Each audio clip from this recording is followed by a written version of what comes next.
Aku lahir di tanah ini, di antara sungai yang mengalir tenang dan rimba yang diam-diam menyimpan kisah. Namaku Bima, dan selama 2 tahun terakhir, aku mengikuti jejak sebuah cerita yang disebut sebagian orang sebagai dongeng, tapi oleh sebagian lainnya, sebagai kenyataan yang dibungkus legenda.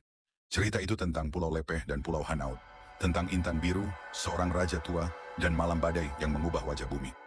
Pertama kali aku mendengar kisah ini dari seorang tetua di desa Hanaut, ia bilang, dua pulau ini dulunya satu, tapi karena intan pusaka yang bersinar di malam petir, tanah terbelah, dan anak-anak raja pun terpisah.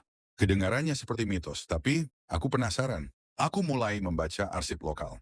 Beberapa catatan kuno dari masa kolonial menyebut tentang kerajaan kecil bernama Lumuh yang pernah berdiri di pedalaman Sampit. Nama Raja Lumuh Peang memang muncul, walau samar. Lebih menarik lagi, dalam satu catatan dari seorang zendeling Belanda tahun 1890-an, ada kalimat yang mencuri perhatian. Di daerah antara Lepeh dan Hanaut ditemukan pola belahan tanah yang tidak lazim.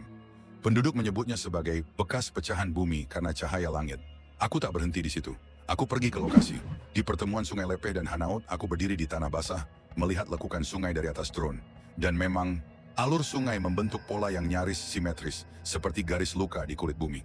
Aku mewawancarai warga. Mereka tak pernah menggali tanah terlalu dalam di satu titik tertentu, karena katanya, kalau malam-malam hujan besar, tanah itu kadang menyala kebiruan, seperti lampu minyak padam. Ada yang mengaku mendengar suara dua orang anak berbicara, saling memanggil dari tengah sungai. Apakah ini hanya legenda yang tumbuh karena rasa takut dan rasa hormat? Atau mungkinkah Pulau Lepeh dan Hanaut memang pernah satu, dan peristiwa besar entah alam atau ritual memisahkannya? Aku tidak bisa memastikan, tapi aku tahu satu hal.